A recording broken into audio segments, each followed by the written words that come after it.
हम यूहन्ना की इंजील निकाल लेंगे, उसके 17 अध्याय 1 पद से लेके हम 11 पद तक हम देखेंगे। यूहन्ना की इंजील उसका 17वां अध्याय उसके पहले पद से लेके 11 पद तक ऐसा लिखा है। यीशु ने ये बातें कही और अपनी आंखें आकाश की ओर उठाकर कहा, हे पिता, वह घड़ी आ पहुंची, अपने पुत्र की महिमा कर कि पुत्र भी तेरी महिमा करे, क्योंकि तूने उसको सब प्राणियों पर अधिकार दिया कि जिन्हें तूने उसको दिया है उन सबको वह अनंत जीवन दे। और अनंत जीवन यह है कि वे तुझ अद्वैत सच्चे परमेश्वर को और यीशु मसीह को जिसे तूने भेजा है जाने। जो काम तूने मुझे करने को दिया था उसे पूरा करके मैंने पृथ्वी पर तेरी महिमा की है। और अब हे पिता, तू अपने साथ मेरी महिमा उस महिमा से कर जो जगत के होने से पहले मेरे तेरे साथ थी। मैंने तेरा नाम उन मनुष्यों पर प्रकट किया जिन्हें तूने जगत में से मुझे दिया। वे तेरे थे और तूने उन्हें मुझे दिया और उन्होंने तेरे वचन को मान लिया है। अब वे जान गए कि जो कुछ तूने मुझे दिया है सब तेरी ओर से है, क्योंकि जो बातें तूने मुझे पहुंचा दी मैंने उन्हें उनको पहुंचा दिया और उन्होंने उनको ग्रहण किया। और सच सच जान लिया कि मैं तेरी ओर से निकला हूँ और प्रतीति कर ली कि तू ही ने मुझे भेजा। मैं उनके लिए विनती करता हूँ, संसार के लिए विनती नहीं करता, परंतु उन्हीं के लिए जिन्हें तूने मुझे दिया है, क्योंकि वे तेरे हैं। और जो कुछ मेरा है वह सब तेरा है और जो तेरा है वह मेरा है, और इनसे मेरी महिमा प्रकट हुई है। मैं आगे कोई जगत में ना रहूंगा, परंतु ये जगत में रहेंगे। और मैं तेरे पास आता हूँ। हे पवित्र पिता, अपने उस नाम से जो तूने मुझे दिया है उनकी रक्षा कर, कि वे हमारी नाई एक हों। आइए हम प्रार्थना में जाएं। पवित्र पिता, हम तेरे वचन की ओर हम जा रहे हैं। आप जो भी अपनी बातों को यहाँ पे डिलीवर करना चाहते हैं कर पिता, ताकि तेरे वचन के आलोक में अपने जीवन को टटोलते हुए तेरे सन्मुख हम खड़े रह सके। यही तुझसे गुजारिश मांगते हैं, यीशु के नाम से सुनो दया से कर। आमीन। मंडली कृपया बैठ जाएंगे। सो परमेश्वर पिता का फिर से धन्यवाद हो कि आज उन्होंने फिर मौका दिया कि हम लोग एक जगह पे इकट्ठे होकर हम उनकी महिमा कर पा रहे हैं। और आज का जैसा कि विषय वस्तु है, यीशु का पुनरुत्थान हमारी महिमापूर्ण नियति का चिन्ह है। यीशु का स्वर्गारोहण, यीशु का स्वर्गारोहण हमारी महिमापूर्ण नियति का चिन्ह है। आज इस संदर्भ में हम लोग बातचीत करने जा रहे हैं। और सचमुच हम लोग इस पृथ्वी पे क्यों आए? यूं ही टपक गए या फिर परमेश्वर किसी योजना के तहत रखा है? हम लोग कभी कभी सोचते हैं चलो भैया खाओ पियो मर जाओ, खत्म हो गया, मैंने दैट्स ऑल, चैप्टर क्लोज। लेकिन ऐसा हम लोग को सोचना नहीं मित्रों। अगर हमारे जीवन का कोई उद्देश्य नहीं है, गोल नहीं है, लक्ष्य नहीं है, तो फिर तो हमारा जीवन बेकार हो जाएगा ना। तो तब तो बेकार है। बाबा अंबेडकर साहब ने कहा है कि जो व्यक्ति अगर शिक्षित हो जाए और वो व्यक्ति समाज को एक नई दिशा ना दे या समाज पे कुछ अपने इन्वेस्टमेंट अगर ना करे, तो फिर उसका जीवन बेकार है। सही बात है भाई। इतना पढ़ लिख के शिक्षित हो के भी अगर हम समाज को, कलीसिया को कुछ ना दे सके, तो फिर हमारा जीवन तो बेमानी है। बेईमानी नहीं, बेमानी। बेमानी मतलब निष्फल, माने निष्क्रिय, माने कुछ भी नहीं है। हाँ, तो कहने का वही मतलब कि हमारे जीवन का एक उद्देश्य होना चाहिए, मोटो होना चाहिए, गोल होना चाहिए। हम यहाँ पे पृथ्वी पे यूं ही नहीं टपक गए, नहीं, बल्कि परमेश्वर क्या बोलता है यशायाह 43:7 में कि तुम इसलिए रचे गए हो ताकि तुम मेरी महिमा करो। तुम इसलिए रचे गए हो क्योंकि तुम मेरी महिमा करो। और यही महिमा यीशु मसीह यहाँ पे कह रहा है, हे पिता, अब तू मेरी महिमा उस महिमा से कर जो जगत की उत्पत्ति से है। हाँ, मैंने तो तेरी महिमा की, अब तू मेरी महिमा कर, ऐसा करके बोलता है।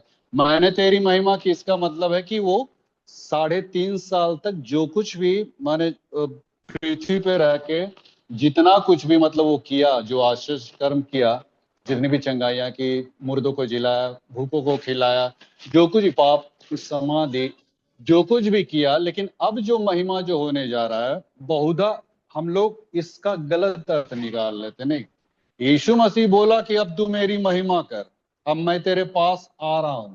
तो इसका मतलब क्या, महिमा का अर्थ हम लोग क्या समझते हैं? हम लोग तो सोचते हैं कि प्रोस्पेरिटी, कि मान सम्मान हो जाए, धन दौलत हो जाए, बहुत ऊंचे प्रतिष्ठित पदों पे चले जाएं तो मेरी महिमा हो गई, मान सम्मान वगैरह। नहीं भैया, इस बात में कौनो दम नहीं है।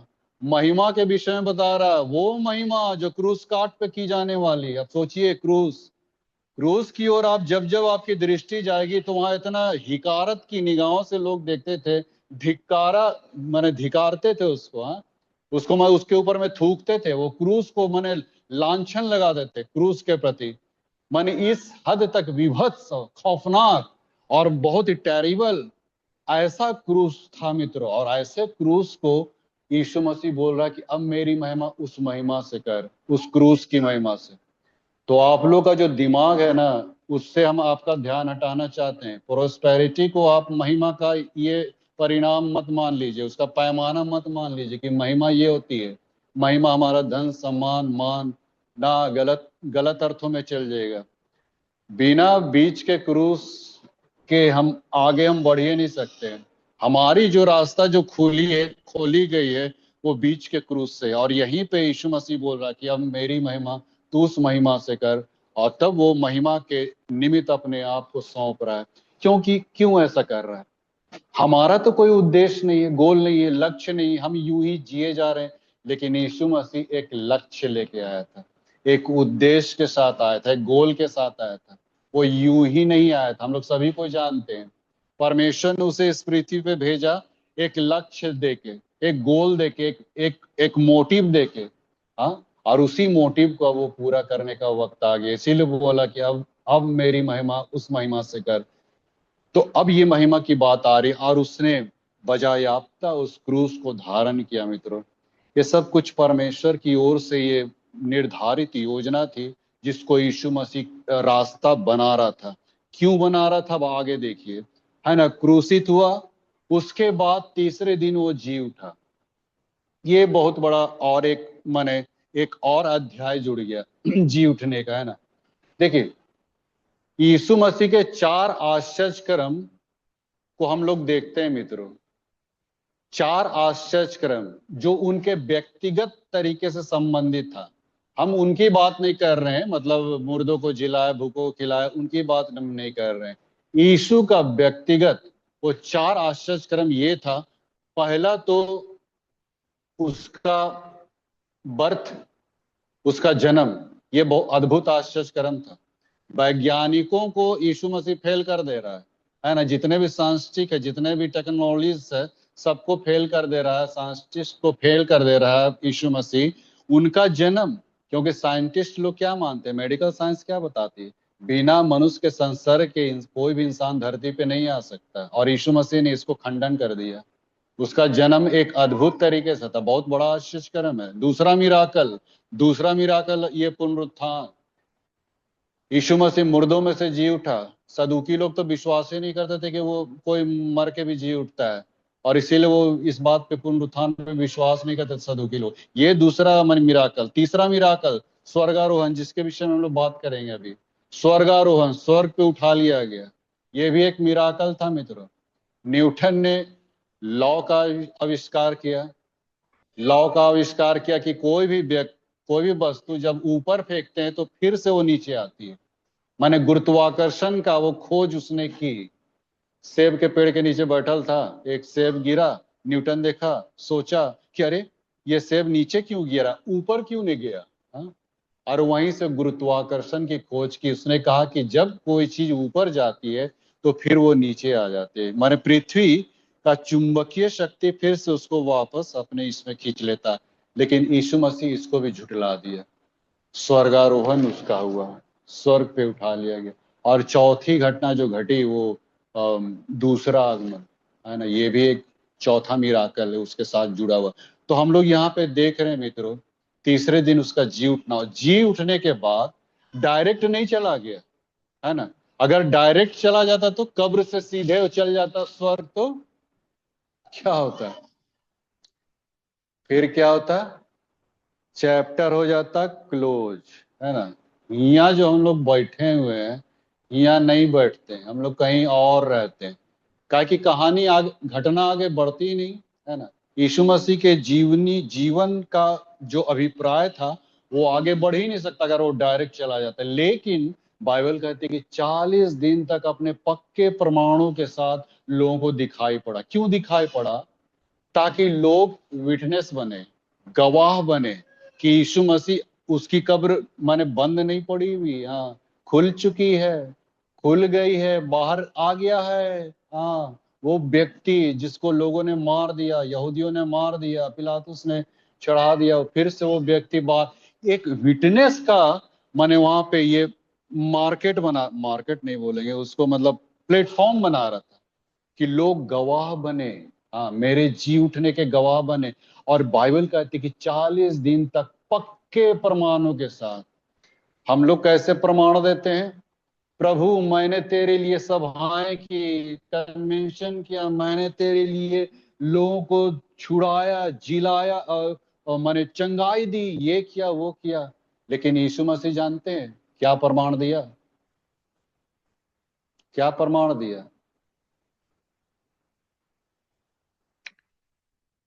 नहीं दिमाग में आ रहा ना। हम लोग तो प्रमाण देते हैं, यीशु मसीह के कामों का वर्णन करते हैं, यीशु के लिए कितना कुछ हमने दुख उठाया, ये किया वो किया।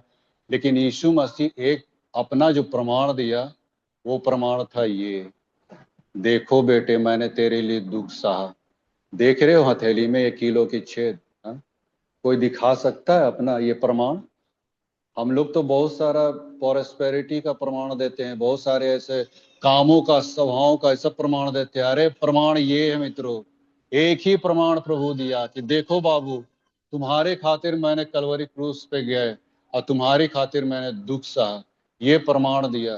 ताकि एकदम पक्की चीज, सारा कुछ, मतलब एकदम पूरा मोहर, मोहर साथ, माने पूरा माने मोहर लग जाए एकदम सारी बातों में। और इसीलिए वो 40 दिन तक सबको मतलब जी उठ के इस बात का प्रमाण दे दिया। और फिर बाइबल कहती कि जैतून पर्वत पे गया। वो पहले ही कह दिया था कि मेरा जाना वहां पे होगा, है ना, मैं जाऊंगा, अब मेरा जाना निकट है, अब मैं जाऊंगा, ऐसा करके बहुत बार बोला है, कई बार बोला है। मसीह दुख उठाएगा, पापियों के हाथ पकड़वाएगा, मारेगा, पीटा जाएगा, फिर तीसरे दिन जी उठेगा। तो ये सब कुछ को बताया था और बोला कि अब मुझे मेरा जाना अवश्य है। अब लोगों ने सोचा, फिलिपुस भी सोचा कि कहाँ प्रभु तू कहाँ जाते? जब ये बोलने लगा कि मैं जा रहा हूँ, तो फिलिपुस भी गड़बड़ा गया था, कहाँ जाने की बात कर, थोमा थोमा थोमा भी गड़बड़ा गया, कहाँ जाने की बात कर रहा है। लेकिन तब हम लोग उसको पिछले दिनों में हम लोग देखे थे, मार्ग सत्य और जीवन में, उसमें हम लोग देखे थे, उस पर चर्चा नहीं करेंगे। तो यहाँ पे हम देखते हैं कि यीशु मसीह पक्के प्रमाणों के साथ अब जाने की बात कर रहा है। जैतून पर्वत पे गया और वहां पे भारी भीड़ वहां पे इकट्ठी थी, और भीड़ के बीच में से वो, मतलब मैंने भीड़ में वहां पे सब कोई देखते देखते, मतलब वो मैंने हवा में एकदम मैंने बादलों पे उठा लिया गया। और और दो स्वर्गदूत बोले भी कि जिस रीति से तुम यीशु मसीह को बादलों पे जाते देख रहे हो, उसी रीति से यीशु मसीह फिर से एक दिन इस पृथ्वी पे आएगा। बादलों पे उठाया जाना, ये सब क्यों सब कुछ ऐसा किया मित्रों? अब यहाँ पे बात आ जा रही कि इसको करने के पीछे ये मकसद था यीशु मसीह का। वो तो पहले ही बोल दिया ना, मैं जा रहा हूं तुम्हारे लिए, मेरे पिता के घर में बहुत सारे रहने का स्थान है, ताकि जहां मैं रहूं वहां तुम लोग भी रहो। तो यीशु मसीह इस सारी चीजों को, प्लेटफॉर्म को बना के, सब तैयार उयार करके एकदम मैंने स्वर्ग पे उठा लिया। इसलिए उठा लिया गया क्योंकि हमारा डेस्टिनेशन वही है। हम लोग उसी चीज को बात कर रहे हैं कि हमारा डेस्टिनेशन इस पृथ्वी तक नहीं है। पौलुस भी इस बात को कहता कि हमारी नागरिकता, सिटीजनशिप इस पृथ्वी तक नहीं है मित्रों, है ना। हमारा डेस्टिनेशन स्वर्ग में है, हेवन में है मित्रों। हम लोग हेवन के प्राणी हैं, ऐसा वैसा हम लोग ने, हाँ, गिरतू पड़तू आदमी लोग नहीं है ना। प्रभु हम लोग को ऐसे नहीं बनाया भाई, और ऐसे ही अपने दाहिने हाथ नहीं बिठाएगा दाया बाया। सो हम लोग बड़ी प्रमुख व्यक्ति हैं, इंपॉर्टेंस व्यक्ति। तो आप लोग इस बात को, हाँ, ये कीजिए, हाँ, आपका माने लाइफ जो है बहुत इंपॉर्टेंट रखता है, मायने रखता है यार। इसराइली घराने में हम लोग पैदा हुए हैं, हाँ, यीशु के कहलाए जाते हैं, उनका स्वभाव हमारे खून में है, इसीलिए तो प्रोटेस्ट नहीं करते ना कभी। यही बात है कि हम लोग प्रोटेस्ट कभी नहीं करते। अभी बंगाल में हिंसा चल रहा है मित्रों, देखिए अभी यीशु मसीह का दूसरा आगमन होगा ना, तो फिर से वही प्रक्रिया आरंभ होगी जो यीशु मसीह के साथ हुआ था, बादलों पे उठाए जाने का। लेकिन ये कब होगा? जब इस पृथ्वी पे सताहटें आएंगी। बाइबल दो तरीके से जिक्र करती है, दो तरीके से। एक तो मतलब यीशु के आने से पहले 7 वर्ष का महाक्लेश आएगा। 7 वर्ष का महाक्लेश, उस समय इतना ज्यादा मतलब क्लेश और पीड़ा और दुख और इतनी सताहटें आएंगी, जैसा अभी शुरू हो गया, देख रहे हैं शुरू हो गया बंगाल में। अभी कल है मेरे यहाँ एक तो पास्टर आया था दिसरगढ़ से, ब्रदरन चर्च का है, दिसरगढ़ से, बहुत लोग जानेंगे। तो वो पास्टर बता रहा था कि मतलब ये दिनाजपुर में एक चर्च को मतलब वहां पे थ्रेटिंग दिया, अभी कल परसों दिनाजपुर में थ्रेटिंग दिया गया कि तुम लोग यहाँ पे चर्च नहीं करो, करना है तो घर जाके करो, चर्च को बंद करो। ऐसा कर दिया मित्रों। इधर फिर पुरुलिया और दिसरगढ़ में भी हुआ, अभी हाल की घटना है। फिर यहाँ पे पॉल चर्च जो है, यहाँ पे मासनसोल में, मोहनपुर में पॉल का जो चर्च है, वहां पे ये हुआ अभी, ये चंद दिन पहले हुआ। अभी वहां पे हड़कंप मच गया। देखिए मित्रों, कैसे मतलब इस रूप में बाइबल ये सिचुएशंस क्रिएट हो रहे हैं मित्रों। ये सब तो बाइबल की बातें हैं मित्रों, बाइबल की बातें जो अब अक्षरंश पूरी हो रही है मित्रों। इसीलिए वो तो कहता है कि हमें बड़े दुख उठाकर परमेश्वर के राज में प्रवेश करना पड़ेगा। ये पौलुस तो खुद कहा, कोई आसानी से हम लोग स्वर्ग राज में हासिल नहीं कर सकते मित्रों। मैंने कहा ना, हम लोग पुनरुत्थान की सुंदर भोर का एहसास करने सोचते हैं, माने वो अचीव करना चाहते हैं, लेकिन कलवरी क्रूस के बीच की पीड़ा को महसूस करना नहीं चाहते। अरे पुनरुत्थान कब आया?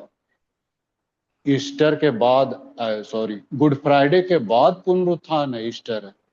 ईस्टर की सुबह का एहसास तभी होगा जब हम गुड फ्राइडे की कालीमा से होते हुए प्रवेश करेंगे। और वही चीज अब शुरू हो जाएगा मित्रों। हमें बड़े दुख उठा के परमेश्वर के राज में प्रवेश। और बाइबल कहती है, अभी स्वाति ने भी पढ़ा कि मतलब बाइबल ये कहती है कि वो न्याय का आरंभ हम ही लोग से होगा। हम ही लोग से, बाइबल ये कहती है, हम ही लोग से मतलब हम मसीहों से ही होगा न्याय का आरंभ। बाहर की तो दूर की बात है ना, दूसरे लोग आने जाते लोग, लेकिन न्याय का आरंभ बाइबल कहती है कि हम ही लोग से होगा मित्रों। कितनी ज्यादा पीड़ा मतलब होगी, 7 वर्ष का महाक्लेश। लेकिन कुछ लोग ऐसे भी हैं, स्कॉलर्स लोग, जो बोलते हैं नहीं, यीशु जब विश्वासियों को जब उठा लेगा, उसके बाद माने उसके बाद महाक्लेश का आरंभ होगा। दो तरीके से माने ये लोग माने बखान करते हैं। तो खैर हम लोग अब उस पे हम लोग ना जाएं, लेकिन हम लोग अपने आप को रेडी करें मित्रों, तैयार करें, है ना। हमारा जीवन जो है, इसीलिए यीशु मसीह बोला कि जैसा मैं पवित्र हूँ वैसा तुम पवित्र बनो। हाँ, जैसा मैंने जीवन को जिया है वैसे उस जीवन को तुम जियो, ये यीशु मसीह का ये कहना है। तो वैसी पवित्रता का जीवन। देखिए, धर्मी मत बनिए, मैं फिर कहता हूं कि धर्मी मत बनिए, धार्मिकता का ये मत ये कीजिए, लेकिन आत्मिकता बनिए, आत्मिक बनिए। धार्मिक नहीं, आत्मिक बनिए, दोनों में अंतर है। किसी दिन और हम लोग इसको समझेंगे। धार्मिक नहीं, आत्मिक बनिए। और यही आत्मिक बनने के द्वारा ही तो आप प्रभु के साथ आप उसके सानिध्य में आ सकते हैं मित्रों। और तब जब यीशु मसीह आएगा, तब हम लोग भी बादलों पे उठा ली जाएंगे। और न्यूटन का जो गुरुत्वाकर्षण है सब फेल हो जाएगा। नहीं, हम लोग कितना अच्छा माने, हम लोग माने उड़ते हुए नजर आएंगे सब कोई ना। और हम लोग एक दूसरे को पहचानेंगे कि नहीं पहचानेंगे, ये भी बात है भाई। हाँ, ओदे फलानवा जा रहा है, ओदे चिलना ढकेलना जा रहा है, ऐसा करके ना। नहीं, यीशु मसीह भी जब जी उठा तो लोग नहीं पहचान पा रहे थे। मरियम भी कहती कि हे गुरु, तूने यीशु को कहाँ छिपा रखा, उसको माली समझ ली, है ना। हाँ, जब पुनरुत्थित शरीर जब जी उठता है ना, तो लोग नहीं पहचान पाते हैं, ऐसा भी है मित्रों, है ना। माली समझ ली मरियम। उधर देखी माउस के मार्ग पे दो व्यक्ति जा रहे थे, उसके साथ यीशु मसीह हो लिया, वो लोग भी नहीं पहचाना। हाँ, और कई जगह और भी मतलब माने चेला लोग तो उसको भूते का दर्जा दे दिया, भूत आ रहा है बाबा, हाँ बताओ, तो यीशु मसीह को भूत बोल दिया। तो ऐसा कई जगह हुआ मित्रों कि जिसमें माने पुनरुत्थित शरीर पहचाना नहीं जाता है। लेकिन हाँ, बाइबल में एक जगह है जहां पे पुनरुत्थित शरीर पहचाना भी गया था। कहाँ पे है? कोई बता सकता है? माने मरने के बाद तो पहचाना भी गया। हम कभी कभी पादरी के साथ टीचर भी बन जाते हैं ना। आप लोग का हम ये देखते रहते हैं ना, कितना पानी में। हाँ, तो एक जगह पहचाना भी गया। कब पहचाना गया? जब लाजर और धनवान की मृत्यु हुई, तो धनवान ने देखा कि लाजर इब्राहिम की गोद में बैठा है। कैसे पहचान लिया? नहीं। तो एक जगह ऐसा बाइबल दिया गया कि पहचाना जाता है। लेकिन पुनरुत्थित शरीर ऐसा होता है ना कि पूरा महिमामय शरीर में होता है। माने चेहरा मोहरा कपड़े लत्ते सब ऐसा बदल जाएंगे, चमक। वही तो रूपांतरण के समय यीशु मसीह का जो रूपांतरण हुआ ना पहाड़ में, वही रूप वैसे ही हो जाएगा सबका। सबका चेहरा मोहरा एकदम कपड़ा लत्ता है ना, सब कुछ एकदम धोबी से भी उज्जवल बोलता है ऐसा टाइप का हो जाएगा। और एकदम मतलब सब चार्मिंग एकदम चमकेंगे। नहीं हम लोग, हाँ, प्रभु के समान हम लोग चमके शाइनिंग मारेंगे। नहीं। और वहां तो अजीबो गरीबो दृश्य दिखाई पड़ेगा। हाँ, जिन्हें आप सोचते भी नहीं थे वैसे लोग चल जाएंगे। नहीं, हम लोग जिसको कबाबी शराबी जुआड़ी लखेरा वो लोग सोचते ये तो बेटा नरक जाएगा, है ना, ऐसा करके बोलते होंगे हम लोग। हाँ, लेकिन उसी को देखिएगा स्वर्ग जा रहा है। हाँ, और जिसको सोचते कि अरे बेटा ये तो बड़ा धर्मी है, उसको देखिएगा नरक में झुला रहा है।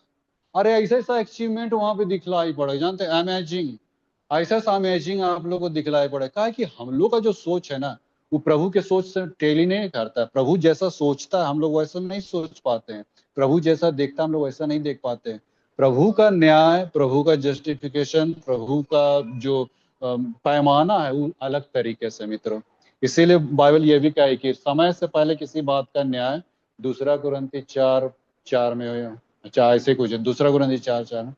तो समय से पहले कभी किसी बात का न्याय नहीं करो। कौन स्वर्ग जाए कौन नरक जाएगा हम लोग नहीं कह सकते मित्रों, लेकिन हमारा डेस्टिनेशन, हमारी सिटीजनशिप स्वर्ग में मित्रों। तो उस स्वर्ग में हम लोग जाने के लिए, प्रवेश पाने के लिए हम लोग को क्या करना होगा? करना यही होगा मित्रों कि आप यीशु मसीह के उन सारे कार्य, अपने कार्य नहीं, खबरदार रहेगा, अपनी धार्मिकता, अपनी ये अपनी वो अपनी है ना, अपना अपना कुछ नहीं। उसने क्या किया हमारे लिए, हुआ पे सारा उद्धार छिपल है। हाँ, हुए पे उद्धार हमने क्या किया इस बात में बढ़ाई नहीं मित्रों, लेकिन उसने मेरे लिए क्या किया। यदि इस बात की पहचान आप करते हैं और उसके साथ लिपटे चिपटे रहते हैं, यकीन मानिए जब उतरेगा ना यीशु मसीह, उसके बाद आपको एकदम बजायाफ्ता मतलब बादलों पे हम लोग उठाए जाएंगे। कितना अच्छा मतलब उस समय दृश्य रहेगा मित्रों।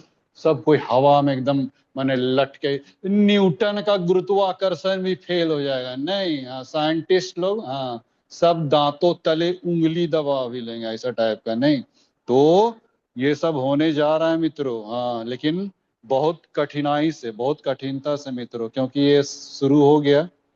अब पीड़ाएं सताहटें शुरू हो गए मित्रों। अब इतना आसान नहीं इस राह डगर पे चलना। और सही में यीशु मसीह का जो प्रथम आगमन था बहुत ही नम्रता और दीनता के साथ था।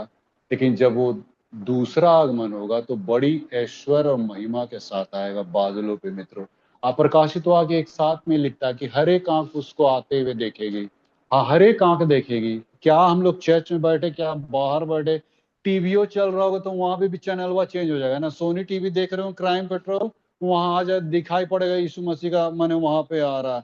मैं नहीं कह रहा हूं, बाइबल जब कह रही कि हर एक आंख उसको देखेगी तो देखेगी। हाँ, अब इसमें कौनो लांग लपेट बात बोलबे नहीं करेगा प्रभु। हाँ, हर एक आंख उसको देखेगी। अंदर वो घुसल रहेगा वहां, है ना, बाथरूम में भी रहोगे वहां से भी दिखाई पड़ेगा आपको। हाँ, यीशु मसीह का दूसरा आगमन तो बहुत माने अचीवमेंट होगा मित्रों, बहुत अच्छा दृश्य होगा। ये बहुत खुशी की बात होगी कि आप उठाए जाएंगे, तो इससे बड़ा और क्या बात होगी। तो भैया इसी में मैंने आपको धमका नहीं रहे, मतलब कहने का मतलब प्यार से बोल रहे हैं कि प्रभु के साथ जुड़े रहिए, पकड़े रहिए उसका। और कौनो दूसरा उपाय नहीं है इस पृथ्वी पे।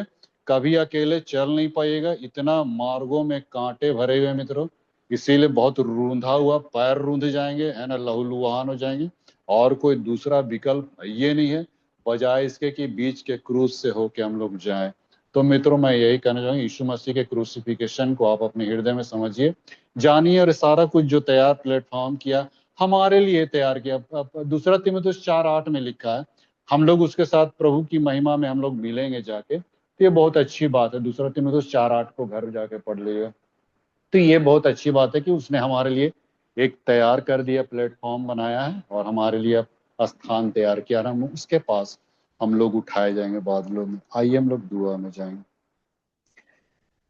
अनुग्रहकारी दीन दयालु प्रेम परमेश्वर, हम तेरा धन्यवाद देते हैं कि तूने फिर से अपने आप को हमारे बीच में प्रकट किया। पिता, हम कई बार बहुत सारे ऐसी बातों को अनदेखा कर देते, लेकिन आज तूने फिर से इन सारे प्लेटफॉर्म को इसलिए तैयार किया ताकि जहां तू रहे वहां हम भी रहें, और इसलिए तू हमारे लिए अपने पिता के घर में रहने का स्थान बनाने को गया, और इसलिए गया ताकि हम भी वहां पे जा सके। पिता, हमारा अंतिम डेस्टिनेशन वहीं पे होगा, और हम इसी उद्देश्य मोटो के साथ अपने जीवन को हम बसर करें, यही तुझसे हम गुजारिश करते, मांगते यीशु मसीह के मीठे पवित्र नाम में, सुनो दया।